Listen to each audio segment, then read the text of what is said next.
Welcome to the Deep Dive, Emerald City Hockey's Seattle Kraken podcast. All right, RJ, we are 1 week closer to the beginning of training camp, to the beginning of preseason, and of course, beginning of the second ever Seattle Kraken season. The excitement is palpable, I feel like, within the fan base. Like, everybody's really starting to gear up. It's just been so exciting. I'm so ready for it. Just a few short weeks left. I mean, right? Like, what? We're a month away now, officially? Yeah, a month away from the start of the regular season, from that first game. Exactly. So it's almost here, gearing up for training camp soon and the preseason. Right. Only 4 podcasts between now and the time we get to see the Kraken beat up the Ducks opening night. Exactly. Put Trevor Zegras and Mason McTavish in their place. Let's go. That's goal number 1. That's all that matters. That's, the 2 points. Yeah, that's fun for whatever in the standings, but really, this is what matters. You got to establish that early on. Not too much of a cold open. Obviously, last week I talked about my struggles with the identity theft that took place and the draining of all of my Buffalo Wild Wings rewards points, Blazin' rewards points, TM. Just being specific, but the situation has been dealt with. I got all my points back, so yeah. Hey, hooray! Anyway, congrats. I know. If anybody wants to go to B-dubs, hit me up. I'm buying. I got enough for. Gotta burn them before they get stolen again, huh? That's basically what my plan is. Sometime in the next week, I'm probably going and using them all up myself, just in case. So that was good, but I think really we should just jump kind of right into the question I left everybody with at the end of last podcast. And I don't know that we'll continue doing these questions once we get into the season and there's kind of more like news and interesting things to talk about as it relates to the on-ice performance of the team. But I certainly have been enjoying doing this through this last bit of off-season, asking these questions at the end of each podcast. I have a fantastic one. I've already dropped a little bit of a hint, but I've got a fantastic one for the end of this podcast, so make sure you stay to the end, everybody, so that you can hear it and chime in later.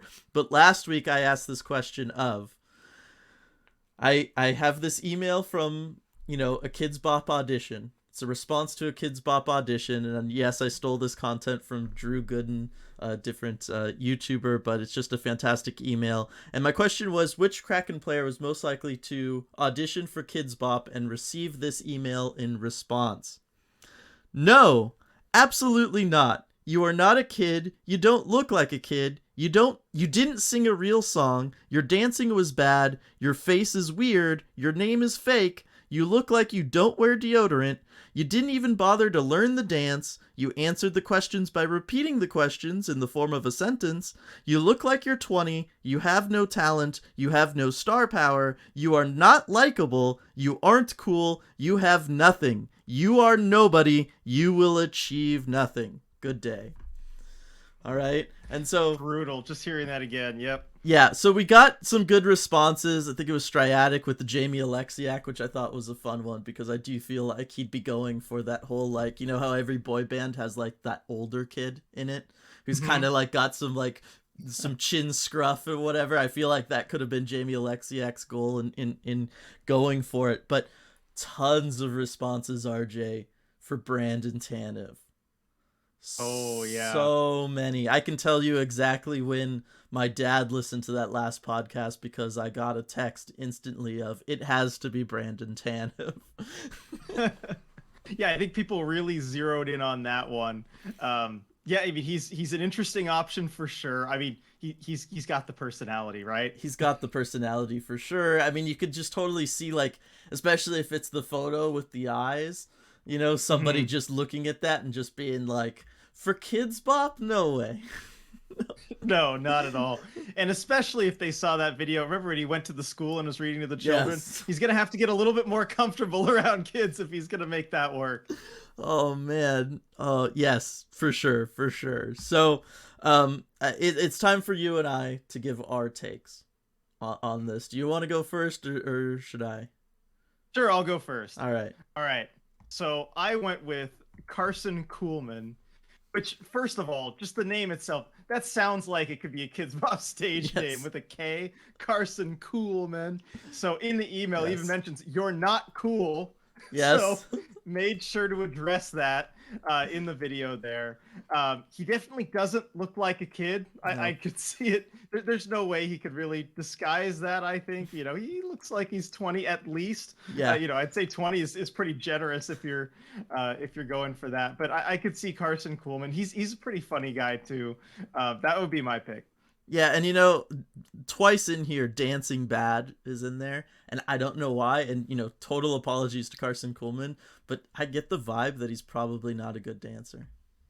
All right. All right. I mean, I could see it. It's just a vibe, and watch him be the best dancer on the team now, and come back at us. But you know what? I know. Here, prove us I would be wrong. fine Prove us with wrong, that. Carson. Exactly. That's the challenge I'm gonna drop. I went with Morgan Geeky. Because at the end of the yes. Yeah, I mean, right, like the name sounds fake. He looks 20. He looks like, maybe he skips the deodorant sometimes because he just forgets on his way out of the house. He's kind of in a rush. That's the way his hair always kind of looks to me. It's like he was just kind of in a rush. He like maybe threw water on it and then out the door, right? And ultimately it came down to the question of just like who would actually do this. Right? Who would actually audition to be a Kidz Bop kid? And tell me that doesn't sound like some off-season activity for Morgan Geeky, back home messing around with Connor, his brother, as they're going through the draft process for him, right? And it just comes up one night that it's like, oh yeah, I dare you to audition for Kidz Bop. And then Morgan Geeky feels like the kind of guy who would actually follow through on that dare, audition for Kidz Bop, and get a response back like this.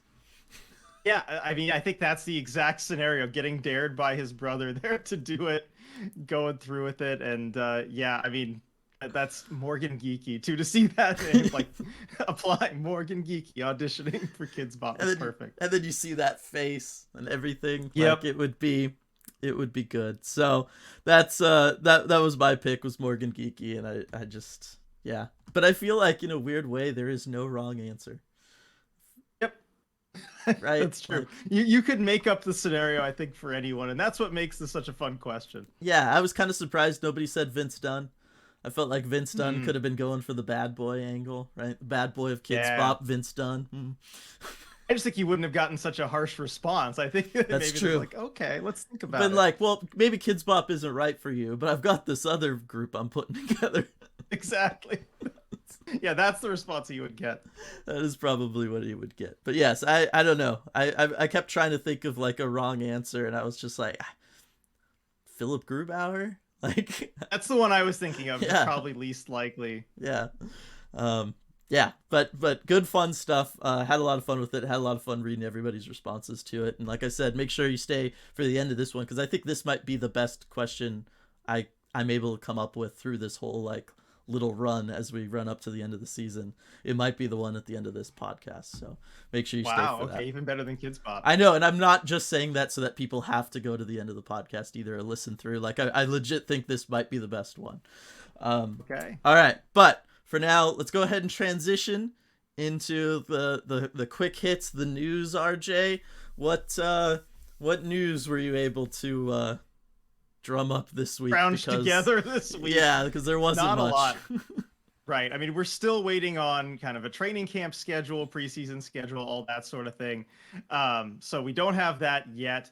But what we do have, a different kind of schedule of sorts, the schedule of nationally televised games for the Kraken this year. So the Kraken will appear in 10 nationally televised games this season, which is a pretty good amount. First of all, I mean, that's kind of right up there, with some of the top teams, certainly teams that performed better than the Kraken did last season. So I think it shows there's still a lot of excitement there. And I'll just list them off right here just so you all know when they're going to be. So they'll be on TNT October 19th versus St. Louis. That'll be at 7 p.m.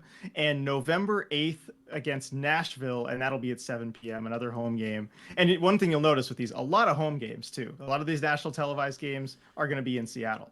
Yeah, because they like to do the like kind of back-to-back games like on their national nights, right? Like they like to have an East Coast game and then a West Coast game, so it kind of makes sense that we would then be the West Coast game, so it would be at home, right? So I think that makes sense. Agreed. Yeah, and then you kind of see it on the schedule too. It's like the later of the two games, so we might have to wait on the TV schedule a little bit. Schedule, but for the game to end before ours, you know how that works on Yes. those nationally televised games. So be Yeah. ready for that on those dates. So then the Kraken will be on ESPN New Year's Day, January 1st, at home against the New York Islanders. That one's going to be a 5 p.m. start time. So they'll That's have that one, and then yeah, go ahead. No, I was just gonna say that's good. I like those. Because I That'll was be a gonna fun say one. I hate the ones where it's like, oh, we're the West Coast game, we gotta wait, and then the game before goes to like overtime or something, so you gotta push it back. All of a sudden, the game's starting at 7:30, 7:45, and then post game Yeah. afterwards, it's like, wow. Especially when it's a 7:30 planned start, like the other game they'll Yes. have on ESPN on April 13th at home against the Vegas Golden Knights. I believe that's the final game of the regular season, and that start time for that is 7:30 p.m. So we'll get to that a little bit later too. And then finally, they'll be on ESPN Plus / Hulu for 6 games. That'll be November 11th at home against Minnesota, December 30th at home against Edmonton, March 7th at home against Anaheim. Lots of home games here. March 16th on the road at San Jose, 7:30 start time on that one. March 30th at home against Anaheim, and then April 6th at home against Arizona. So those are those 6 ESPN Plus / Hulu games. Yeah. So lots of West Coast games again. Keep it with Yep. that, and a lot with Anaheim there. Seems like maybe the league is kind of on the same wavelength as me. Let's get this rivalry going. Um, Yep. I, I know. I I think think it'll you be can see fun. it too. It's going to be a future rivalry. Whether you might as well start early, right in front Yeah. of a national audience. So I think that's going to be good. And then one thing also to point out: 2 games have changed start times. So heads up if you're going to those. They did give you plenty of notice though, because both those games are in April. April 6th against the Coyotes, that's moved from 7 p.m. to a 7:30 start time, and then April 13th, final game of the regular season against the Vegas Golden Knights, also moving from 7 p.m. to 7:30. So hopefully those don't start around 8 or so, given that there'll be other national games beforehand. But yeah, we'll see how late those ones go.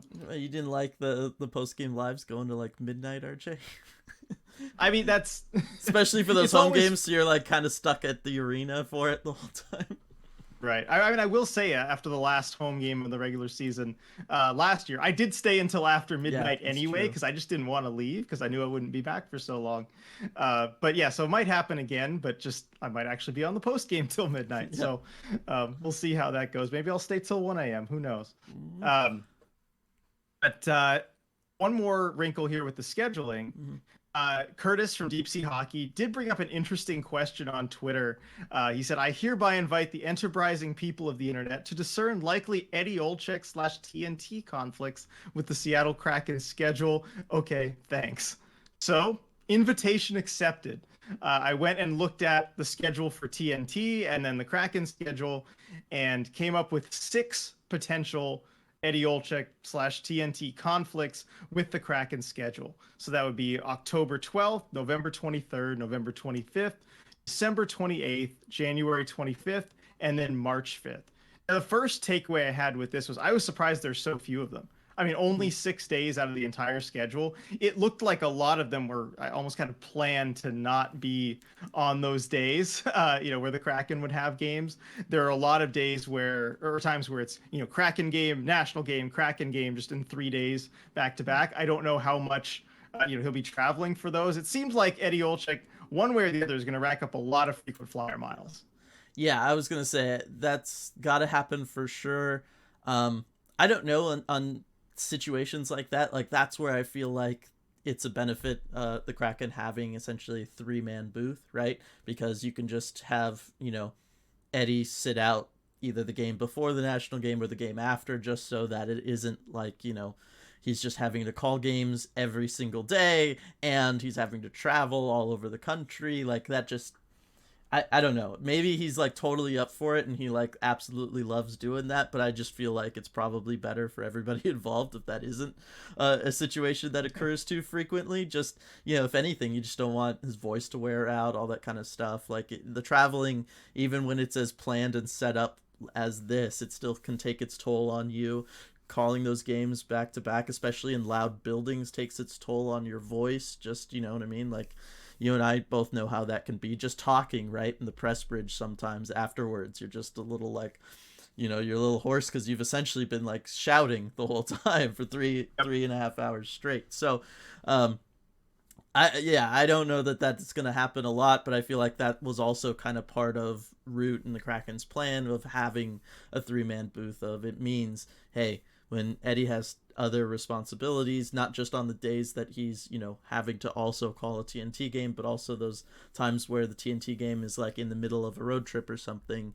They can just move with John and JT, and everything would be fine. It'll, the broadcast will not have essentially lost any quality compared to last year, right? It'll be the same thing as what we had. So. Right. They're in the best position of any team to be able to do this too. And I'm sure that was exactly part of the plan. Yeah, I would expect more than 6 games that Edzo takes off, just given that travel schedule. If he were to try and make every game, I certainly wouldn't want to do that and everything that entails. And like you mentioned, the voice wearing out and also just the prep that you have to do too. Yep. If you're calling games on 3 consecutive nights, I mean, there's a lot of preparation that broadcasters do to make sure you have all the information, that you can tell the story in a good way. If you've ever seen those notebooks that they have open during the game, I mean, it's just 2, 3, 4 full pages full of notes of everything going on. And, for 3 games in 3 days, that's a lot to keep track of.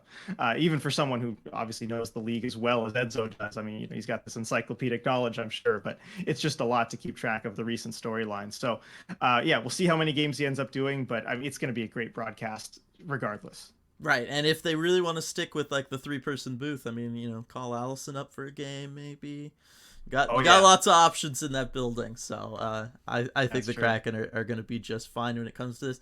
One last thing on the schedule, though, was talking about, might have the last game of the season kind of again. I know we weren't really supposed to last year, I don't believe, but we ended up with the whole May 1st Winnipeg game. I think it'd be kind of cool if the Kraken played the last game every year. Like, that would just be, fun. A fun kind of tradition, and for whatever reason, right? It could just be because we're the new kids on the block, right? And so it's just like, 30, the newest edition, latest team, you gotta play the last game. I think that would be kind of cool. I think so too. That would be great. As long as you don't have it where it was kind of last year, where it's a couple days after the regular season schedule ends. But I would like to see that. Yeah, I think that would be a fun tradition and something that we can do for our ourselves or whatever. Like isn't it the Reds that play the first baseball game every season or whatever? It's like they always start it like really early on opening day so that they're always the first one, and kids don't go to school or whatever for it. So I think it's kind of fun when you can have those kind of franchise traditions like that. Yeah, I agree. Yeah. We'll see if they keep it going next season. If you can just nudge the NHL scheduler to make it happen. Yes. Now, I do know that there's one other piece of news that you have that's kind of Kraken related. So why don't we go ahead and get into that? Right. So I want to give a quick shout out to my Kraken Hockey League. So my adult rec hockey league team, the Voodoo Rangers, for winning the division championship last night. And so those of you who are watching on the video version of this podcast on YouTube will be able to see this really cool plaque here that they give to the division champions. This is the first season that they've done this. Really well done by the Kraken Hockey League. Shout out Andy Cole, for getting these things set up. And what I like about it most, it says made with game-used NHL glass. So how about that? You can see it's kind of the thickness, of the NHL glass. But anyway, shout out and congrats to the Voodoo Rangers. Just awesome team. Best group of people I could hope to play hockey with. So great job, great season. Yeah, let's go. I wasn't ready on the button, but here's the confetti and fireworks. Yay, Voodoo Rangers! Woo! Yeah, no, that was awesome. Congrats to you and congrats to everybody on the team. That's really cool. And that yeah, I mean, trophy, whatever you want to call it, is dope. I mean, that thing is so dope. And what a great, use for the materials, right? Like, because I'm assuming most teams they never reuse the glass like season to season. I would assume it gets all scuffed up and everything. Like, right, I've never seen it used really for anything else. So this is a really creative way of doing that, and of course sticks with the team's overall message of reusing things, recycling things. So Right, and it's it's called the Kraken Hockey League. Anytime you can get more and more of those connections to the NHL club, I think the better. I just think it works. It helps feed. We were talking. There's like 20 divisions in this league, which is huge. Oh yeah, it is a big league, that's for sure. So yeah, I mean, it's great that they can do this, and certainly a great surprise too for the captains, because as I was skating out, they didn't tell us that this was coming too. Mm-hmm. We were all celebrating everything, and then the scorekeeper comes out and hands me that. I'm like, wow, this is great. I'm glad they didn't tell us in advance. And you could see the reaction on some of the other captains' faces too, because it was championship games all throughout the day yesterday. Yeah, no, it's really really dope, and I'm happy that they did that. I guess just to keep up with you, I'll give a shout out to LMU esports semifinalists in League of Legends and Rocket League for collegiate esports championships this past weekend too. So that's the best I got. Everybody, sorry. Hey, got to celebrate the alma mater doing well. I was gonna say, for a very small school like Loyola Marymount University, that is basically the pinnacle of athletic achievement for us. is that, because otherwise we just get beat up by Gonzaga all the time in basketball, and that's about all we got going for us. So. Well, there you go. Congratulations. Yes. So, but speaking of, I'm wearing my esports jersey here. I wanted to talk about jerseys a little bit before we get into our deep dive of the power play, which is kind of like the focal point of this episode, because we got some more reverse retro reveals this past week. And one of them that everybody's been kind of talking about was the San Jose Sharks one. And one of the things everybody was noticing was this kind of cool fabric pattern that they have on it as part of it, and it kind of reminds you of kind of current. Is kind of what I thought when I saw it. Was it looked like if you've ever seen like a current chart or something of the ocean, it very much looked like that. Either that or it looks like the wrappings of a Halloween mummy on the white parts, just because it's kind of like all thrown together.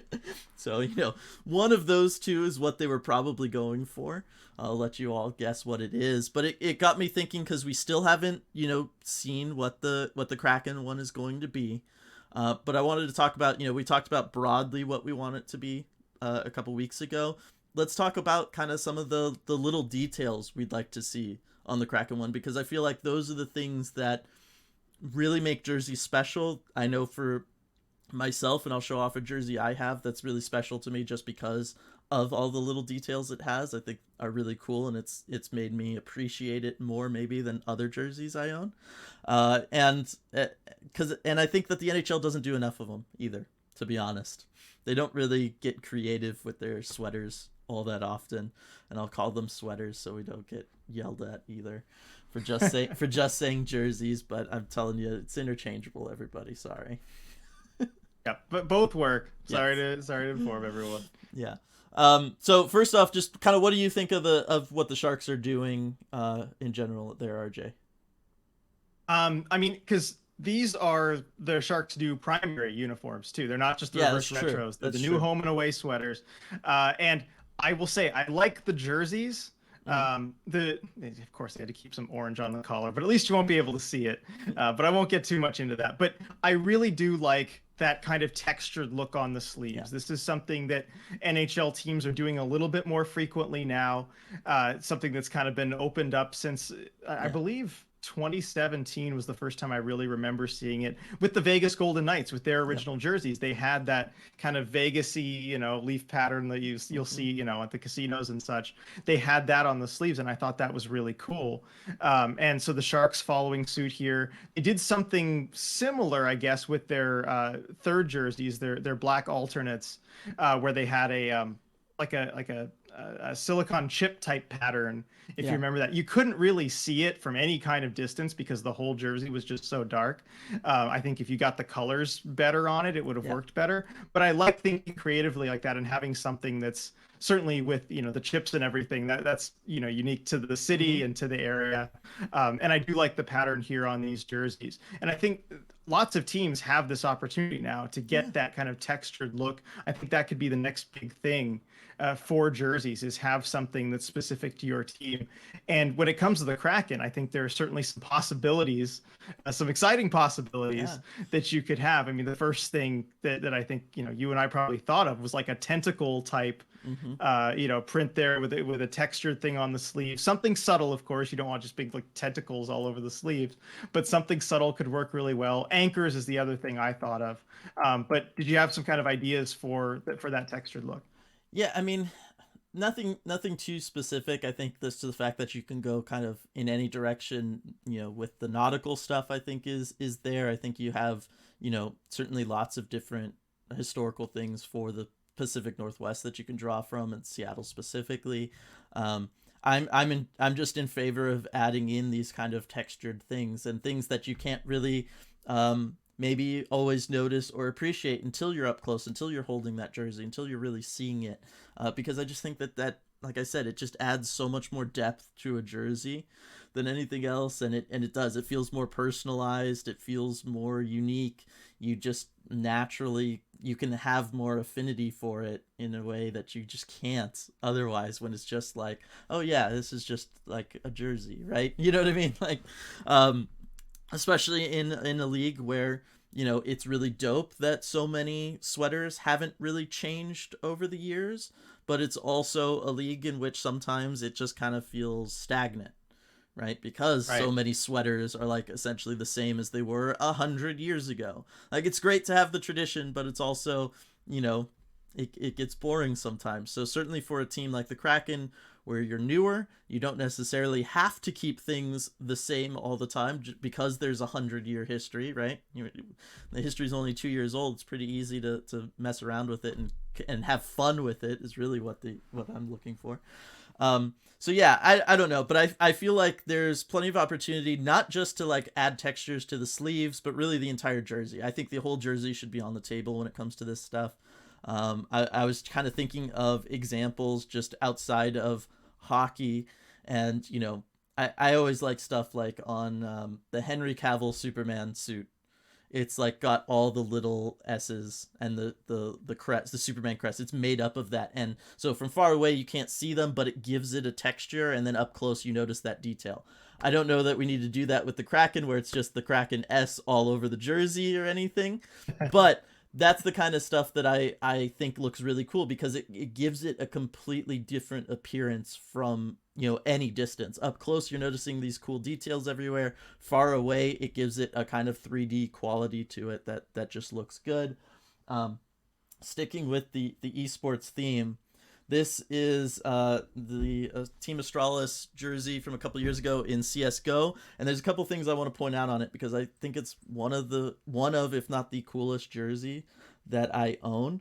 And so first off, talking about textures, different fabrics, things that are possible because we're living in 2022. Their crest is, as you can see, it's kind of got like a crackle foil texture. Hopefully it's showing up. Why don't NHL teams have that?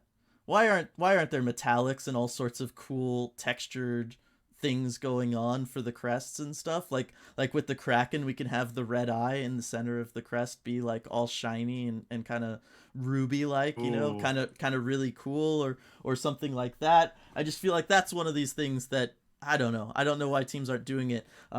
I don't have it like here where I can lift it up, but if you think back to the Stadium Series jerseys, I have that Crosby Stadium Series jersey. That was kind of a metallic shine, kind of, to the crests on those, but it's really dull and flat, and it looks terrible. You know what I mean? But I feel like we could do better than that. And so the first thing I'd kind of want to see is any team do something, and it's not quite showing up because of my lighting here, but you can kind of see the sparkle there, in the crest. The other thing I like about this is it's 2 layer, and there's no way I'm going to be able to show this, but it's 2 layer with the black on top, and then there's a red layer underneath. Oh, I can kind of show it. So see the I can red see it. poking through when it stretches? There's no reason you can't do stuff like that either, right? Do two thin layers but have one color underneath. So as the player is moving, as it's stretching on them, as they do certain things, you see a lighter color underneath the jersey or a darker color.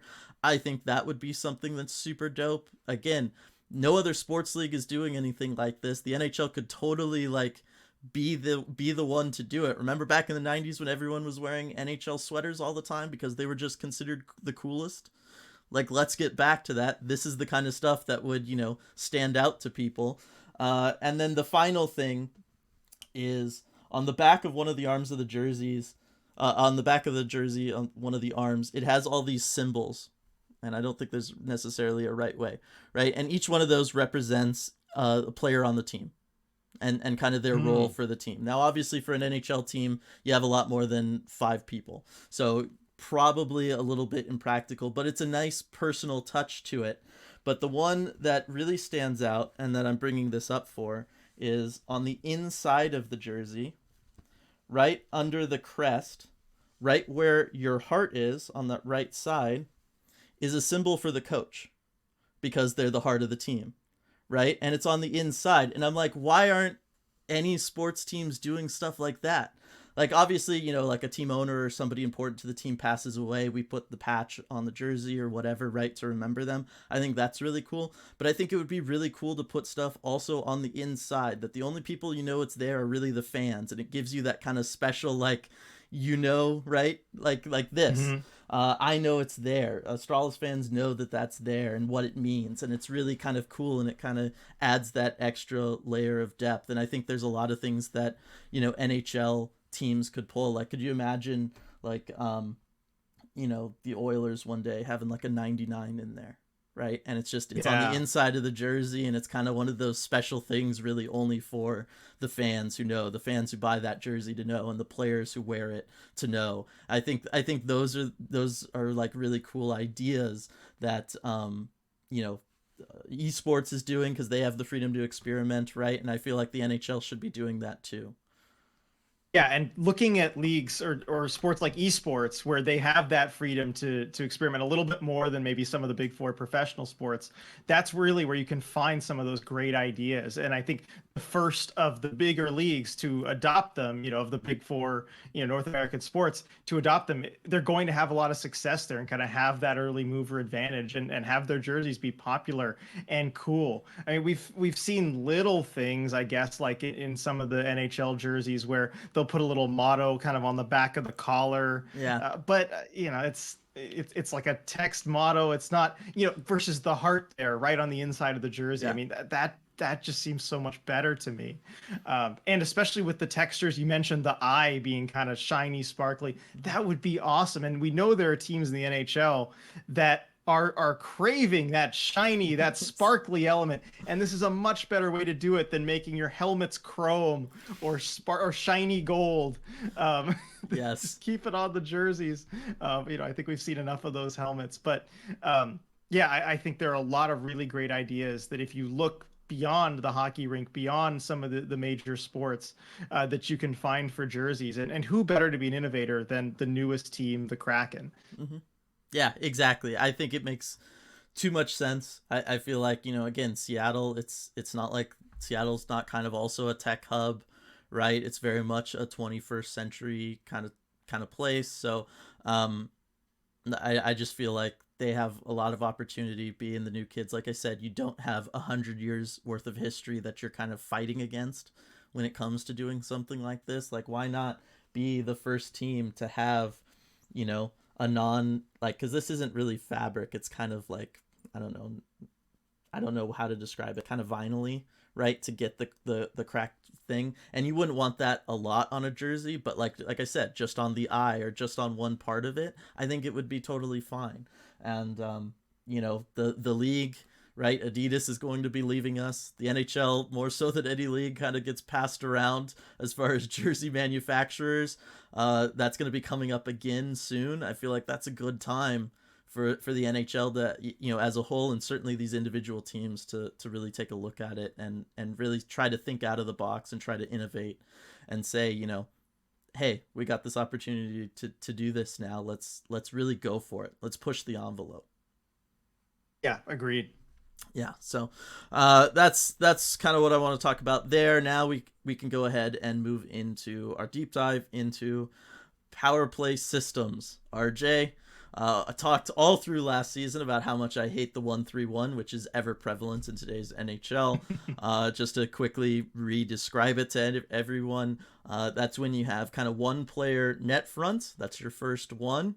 I'm assuming it goes net out. Everything in hockey tends to go net out, so we'll say that that's your first one.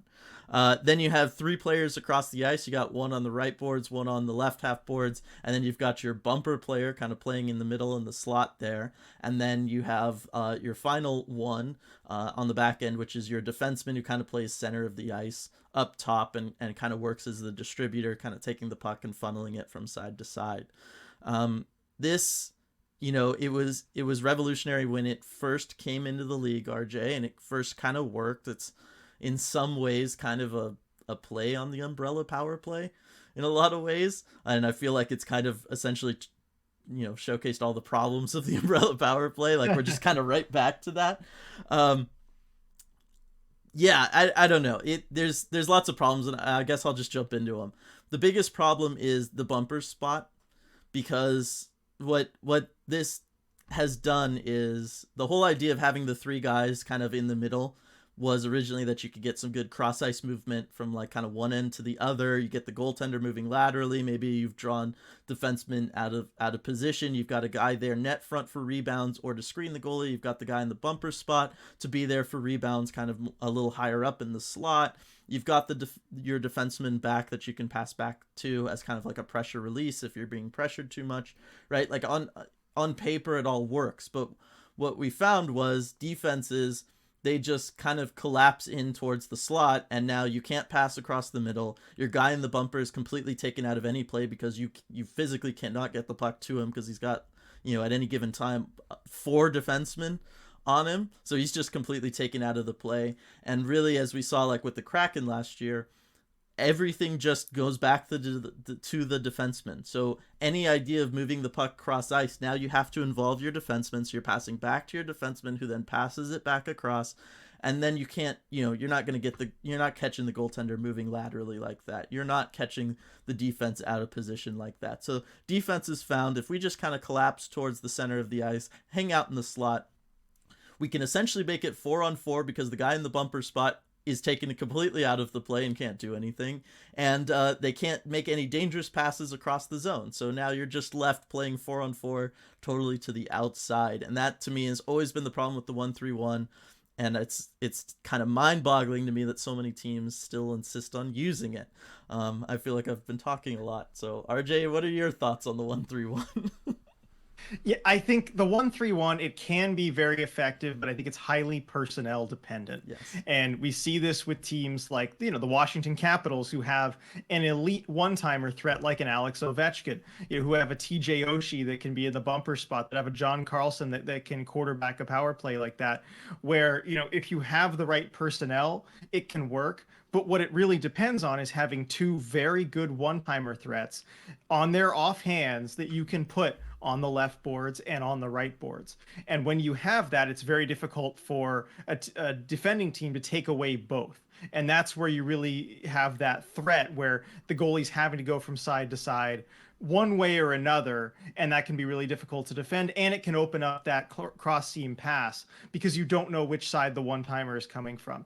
My issue with the 1-3-1 is that very few teams have the personnel to really make it work, and I think a lot of teams will force it on players in situations where it just doesn't really make sense, using it as kind of this one-size-fits-all, but it doesn't really work.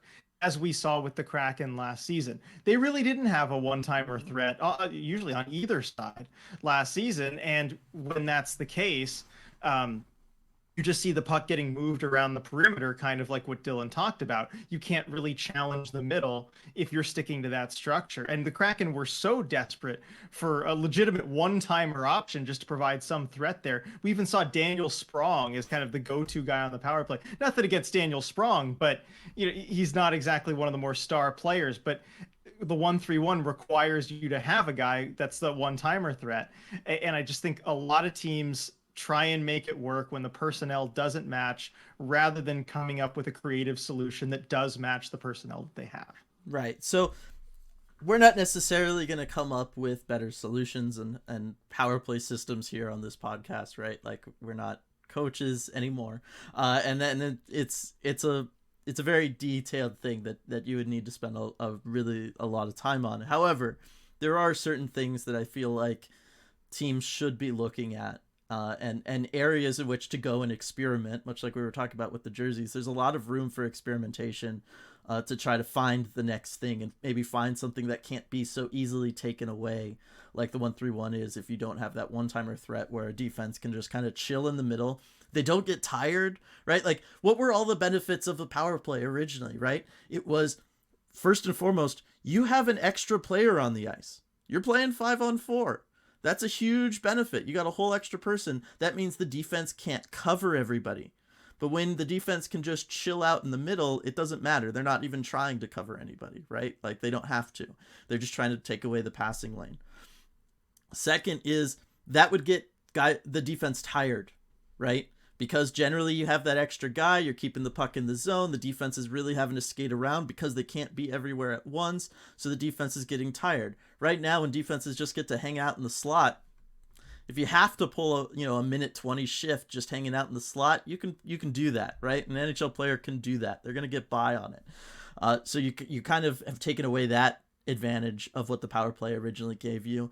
And then the last thing was, and this kind of ties into the first thing of taking a player off the ice, is that you have more ice to work with.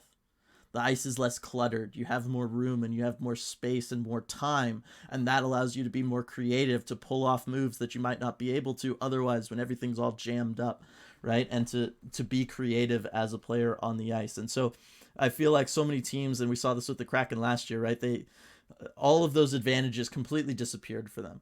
It was like none of them existed, in which case, what is the point of the power play, which many of us were asking, like, can we turn these down, please, because this is painful.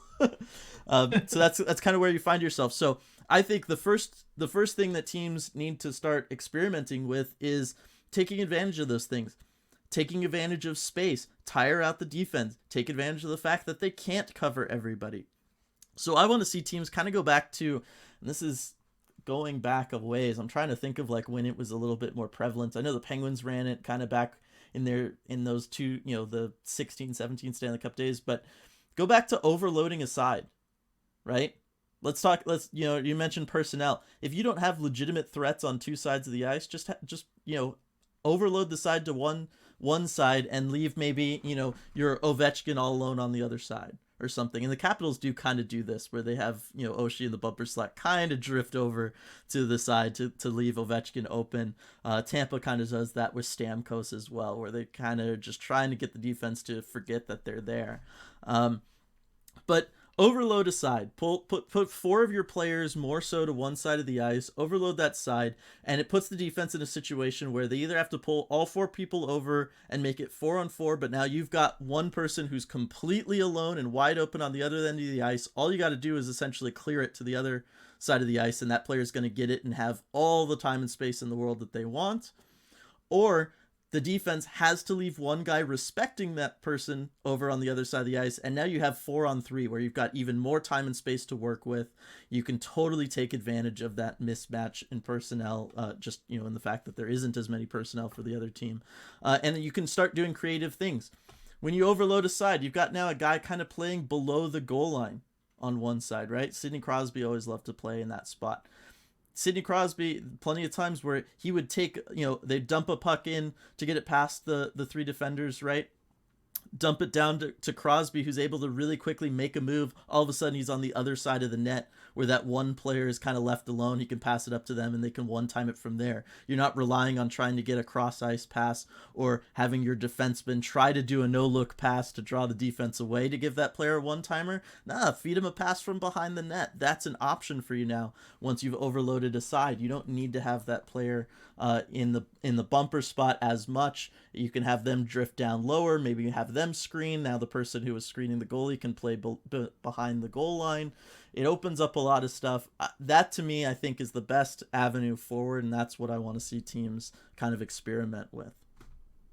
Yeah, I like that idea. I mean, overloading a side, it gives you different options, and also when you have a threat on one side like that, that's the kind of thing it can match the personnel if Mhm. you have that, and that's the kind of the creativity I like to see with it. Do you have another suggestion, or should I go on to mine? Go ahead for yours. That's really where I poured most of my thinking, because otherwise it's just, I just go chaos ball, right? Just start chucking pucks to the net and just try to win with numbers net front. I mean, you have the numbers odds, and try to do, like, 4-on-3 power plays. What's the one thing they all try to do is they try to collapse in towards the net, try to make the ice as small as possible around that opposing goaltender. Just do that 5-on-4. Well, that's the perfect segue into what I was going to Okay. suggest. So I'm glad you brought that up. Because when I was uh, kind of researching for this episode and really doing some more thinking on the power play, I found an article from Jack Hahn, who's a hockey consultant, former NHL analyst, AHL coach, expert in hockey tactics, and he's at JHanHKY on Twitter, by the way. Recommend you follow him. I followed him for a while. Great stuff.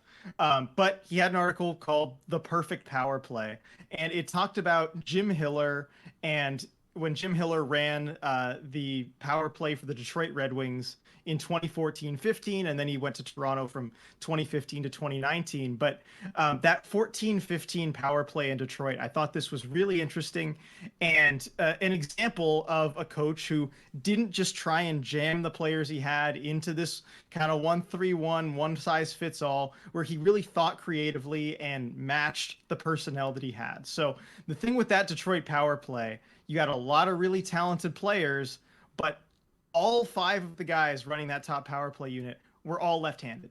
Five lefties on that power play unit, which is not what a lot of coaches would do, right? Right. It's this predicament you have to find your way around. And when you talk about the traditional 1-3-1, we talked about needing one-timer options on both sides to make it work most Mm-hmm. effectively. When you got five lefties, you can't do that. You don't have those one-timer options. So what Jack Hahn talks about is Hiller kind of adjusting here, and he talked about that power play scheme where the Red Wings, they had a lot of offensive talent. You got Pavel Datsyuk, you've got Henrik Zetterberg, really talented players. So he gave them the green light to move off the puck and kind of rotate in and out of spots. But as Hahn says, his prime directive was for Detroit skaters to create a 3v1s at the net using 10 to 20-foot passes rather than attempt cross-seam one-timers, which was only possible from one half of the ice given their five lefty arrangement. Mm-hmm. So, and he posted some video clips. Like, I'd recommend checking out this article. We can put this down in Yeah, the for description, I sure. think, on the YouTube version of this. But he posted some video clips where instead of trying these cross-seam passes and moving around the outside, you kind of try and draw everything to one side, have three guys going to the net on the opposite side of the ice and just throw a little weak shot, just something there meant to generate a rebound. And then all of a sudden you have three forwards on just the one defender, sometimes two. And then you really use that numerical advantage very close to the net. And like you said, it's chaos ball. I mean, Mm-hmm. you're seeing lots of pucks just kind of bouncing around. But when you have numbers in front of the net, that's going to create chances. It's going to create things that you can't defend, that you can't adjust for really as a defense. When you talk about a traditional 1-3-1 working around on the outside, like you said, the defense just gets to sit there in the middle, take away the cross seam pass they know is coming, versus when you're throwing a puck to a net and you've got 3-on-1s in front. What's that defender supposed to do? You can't plan for that. Mm-hmm. And so I think that's something I'd really like to see the Kraken try. I think that'd be a great match for the personnel that they have, especially bringing in guys like Oliver Bjorkstrand, having Jaden Schwartz healthy, guys that can drive the net, Yanni Gord, and find those loose pucks, and maybe a guy like Matty Beniers who can creatively throw them on net and create those chances off the goalie or find areas to work with. And I just think that's a much better setup than what the Kraken are doing given their personnel. Yeah, no, I agree. That sounds totally legit to me, and I think that teams could have real success with it. Again, it addresses all of the things. You're taking advantage of having more players on the ice. That's, again, what the whole point of the power play is. I think in a situation like that, you're going to tire out the defenders too. that PK unit, maybe they're not going to be tired physically, but they're going to be tired mentally, because anytime, you're a defenseman or you're, somebody on the PK and it's just that chaos in front, that is the most stressful moment in all of hockey, right? If you're the defending team in that situation, you're tiring out the goaltender, but you're mentally tiring out these guys because you are just having to react. You're not able to plan anything. You're trying to take in as much information as possible. Your eyes are as wide as possible. You're trying to find the puck. You're just seeing a bunch of sticks hacking away at it. You're trying to figure out whose are whose, right? You're just trying to clear it. There is no way for you to be calm and collected in that moment. And anytime you're not calm and collected in any situation in life, much less sports, it's emotionally tiring. It's emotionally draining, right? And so any sort of game, especially if you're able to get like 4 or 5 power plays in a game, and you do that significantly through each of them, by the end of that game, by the time of that 4th or 5th power play, that PK unit is going to be so exhausted from trying to deal with it mentally, that they're just not going to be there, and they're going to make mental mistakes and stuff, and they're going to be overthinking it at that point, because every time they go back to the bench, they're going to be trying to think of something and whatever. You know what I mean? Like, if you can't wear them out physically, wear them out mentally, because it's just as good, essentially, right? And so I think that would be like a hidden benefit. I'm just trying to think of it from like how would I defend against it? That's like the primary concern I would have, is just that it would be so mentally taxing and frantic to deal with it time in and time out over the course of a 2-minute power play, much less multiple power plays in a period.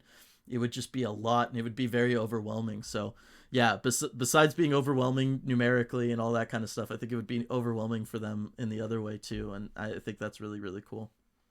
And for the goalie too, because it takes away a lot of situations where he can square up. Yep. When you give a goalie situations that he doesn't really have a lot of control over, that can be mentally exhausting too. And it can take some of the best goalies out of things. If you're in a playoff series where it looks like, hey, this goalie on the other side is just going to steal something from you, stealing games, creating these kind of chaotic situations, that's the way that you beat a goalie like that. So it can have benefits there too. And then there was one more thing I was going to mention with it. How to defend it. Mm-hmm. I guess you just have to be really aggressive on the puck carrier, but that can open up a lot of things for the power play as well. Yeah. So, it's kind of, you have to be high risk, high reward. Because if you do sit back, which a lot of PKs like to do now, when you're used to that 1-3-1, if you do sit back, you're just going to have consistent numerical disadvantages in front of your net. It kind of forces you to be more aggressive and get out of your comfort zone. Right. Forces you to get tired. And again, right, if you are going to be aggressive on the puck carrier, it's kind of like what I was talking about with the overload. Well, now you've made it a 4-on-3 elsewhere, because you're having to commit one defender to the puck carrier. 4-on-3, I mean, is there anything more likely to lead to a goal than a 4-on-3 advantage, right? Like, because there's just so much time and space and things going on that are possible in those situations that aren't possible 5-on-5. We tend to see those end in scores a lot.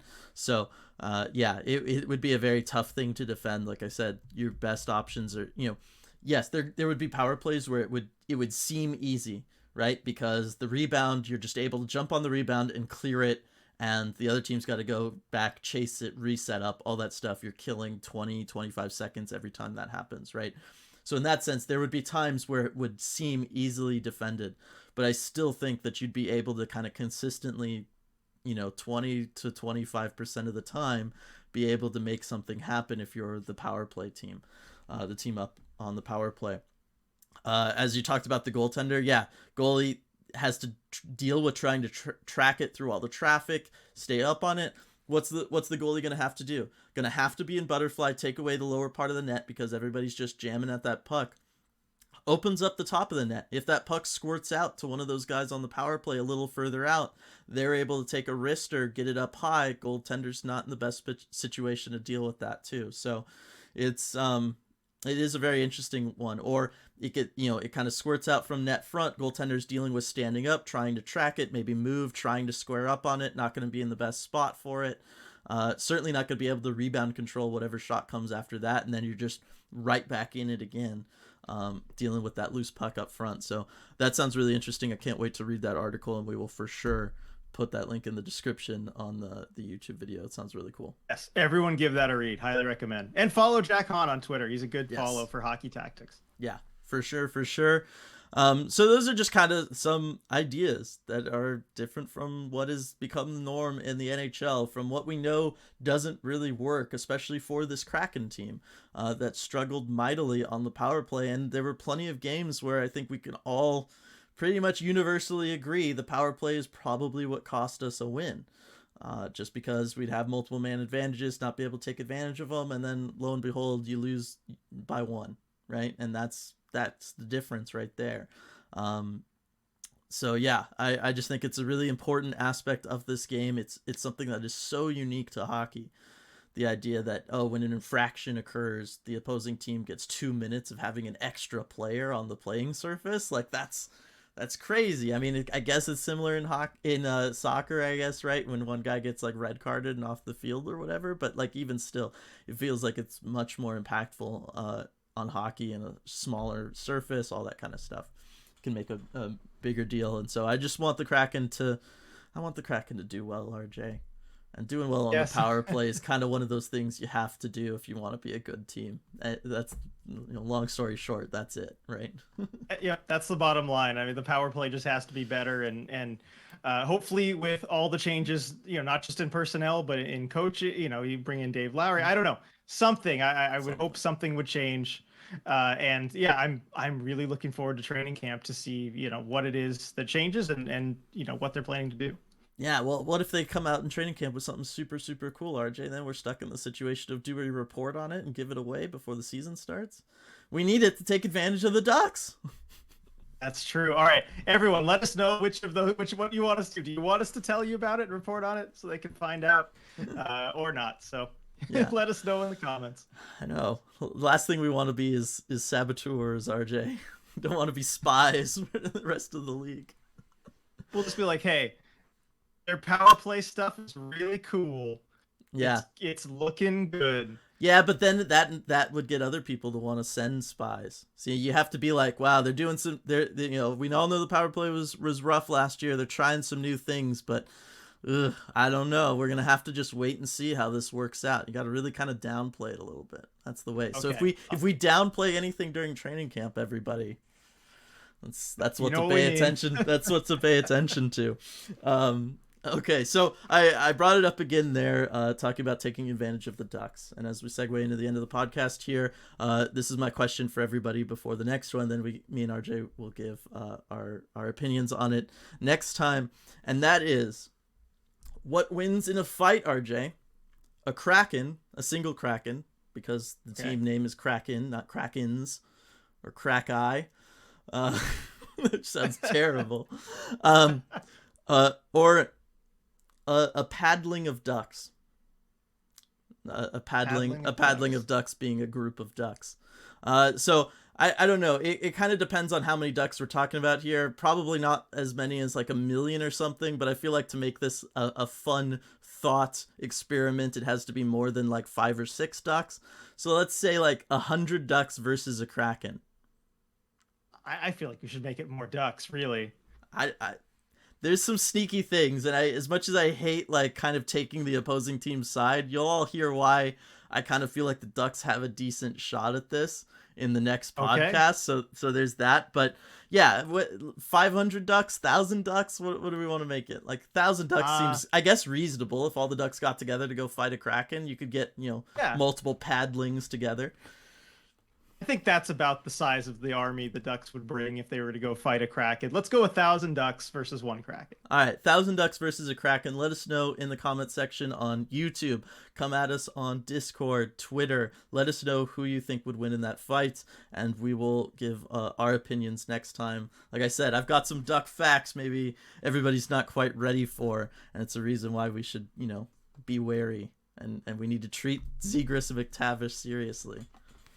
Okay, these two situations apply to each other. As we all know, Zegras and McTavish have the same anatomy and thought processes of ducks. It's just what happens. All right, just save the duck facts for next episode, Dylan. You're already throwing them on us right now. Yeah, it was like Joe Thornton hanging around with the Sharks for so long, you know, just being this prehistoric machine that's just really good at one thing and just does it consistently, right? It's just the way it was. All right, I can't argue with that. That's the way it is.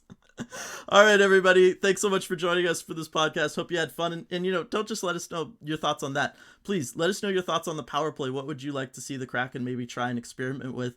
If you thought, you know, one of our ideas was ridiculous, of course, let us know that. We always love reading those comments. Those are sometimes the funnest of them all. And the jerseys, because I am really curious. Again, you're free. You have free reign to make an NHL sweater. What are you doing to it? Like, get creative. I really want to know that. Maybe we'll do a video about that one day. Like kind of like we did with the mascot contest. It would be really cool to design like a Kraken third jersey. That might be something we're gonna have to write down, put on a post-it note next to my monitor for next off season.